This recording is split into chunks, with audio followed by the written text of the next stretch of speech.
ವಿಶೇಷತೆ ಇದೆ ಸ್ವಾಮಿ. ಈ ಲೋಕದಲ್ಲಿ ಒಬ್ಬ ವ್ಯಕ್ತಿಯ ಜೀವನದಲ್ಲಿ ಯೋಗ ಎನ್ನುವುದು ಬೇರೆ, ಯೋಗ್ಯತೆ ಎನ್ನುವುದೇ ಬೇರೆ. ಯೋಗ ಇದ್ದವರಿಗೆ ಯೋಗ್ಯತೆಯೂ ಇರುತ್ತದೆ ಎನ್ನುವುದನ್ನು ಭಾವಿಸುವುದಕ್ಕಾಗುವುದಿಲ್ಲ. ಈ ವಿಷಯದಲ್ಲಿ ವೀರಮಣಿಯ ವ್ಯಕ್ತಿತ್ವವೇ ಒಂದು ವಿಭಿನ್ನವಾದದ್ದು. ಯೋಗವು ಕೂಡಿ ಬಂದಿದೆ, ಅದಕ್ಕೆ ಪೂರಕವಾದಂತಹ ಯೋಗ್ಯತೆಯನ್ನು ಹೊಂದಿದ್ದೇನೆ ಎನ್ನುವುದಕ್ಕೆ ನಮ್ಮ ಈ ಜ್ಯೋತಿರ್ಮಯದ ಪಟ್ಟಣದಲ್ಲಿ ಉಂಡುಟ್ಟು ಸುಖದ ಬದುಕನ್ನು ಸಾಗಿಸುತ್ತಿರುವಂತಹ ನಮ್ಮ ಪ್ರಜೆಗಳನ್ನು ನೋಡಿದಾಗಲೇ ಅರ್ಥ ಮಾಡಿಕೊಳ್ಳಬಹುದು. ಜ್ಯೋತಿರ್ಮಯ ನಗರಿಯಂತಹ ಪುಣ್ಯಭೂಮಿ ನನ್ನ ಆಡಳಿತಕ್ಕೆ ಒಳಪಡುತ್ತದೆ ಅಂತಾದ್ರೆ ಅದು ಯೋಗ ಅಲ್ಲದೆ ಇನ್ನೇನು.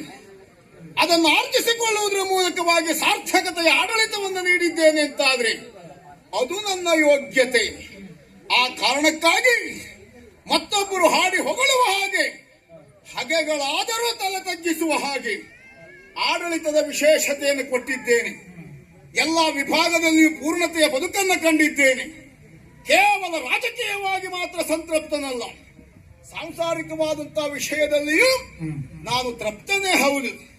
ಸತ್ಕುಲ ಪ್ರಸೂತೆಯನ್ನ ಬಾಳ ಸಂಗಾತಿಯನ್ನಾಗಿ ಪಡೆಯುವುದರ ಮೂಲಕವಾಗಿ ನನ್ನ ಮನಮುಂದು ಮನೆಯನ್ನು ಬೆಳಗಿದ್ದಾಳೆ.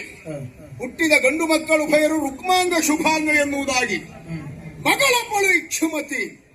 ಈ ಪ್ರಪಂಚದಲ್ಲಿ ಮಗಳನ್ನ ಧಾರೆ ಎರೆದು ಕೊಟ್ಟು ಬರುವ ಅಳಿಯನನ್ನ ಅಳಿಯ ದೇವರು ಎನ್ನುವುದಾಗಿ ಕೊಂಡಾಡುವುದುಂಟು. ಆದರೆ ವೀರಮಣಿಯ ಬದುಕಿನಲ್ಲಿ ಹಾಗಲ್ಲ.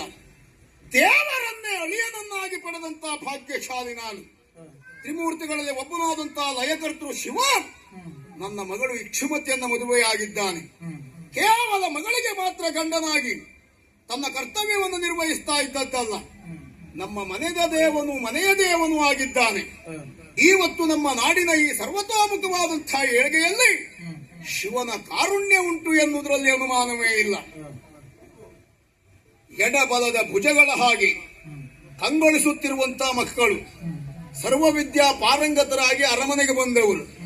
ಏನೋ ಸ್ವಲ್ಪ ತಿರುಗಾಟ ಮಾಡಿ ಬರ್ತೇವೆ ಅಂತ ಹೋಗಿದ್ರು, ಬರ್ಲಿಲ್ವಲ್ಲ.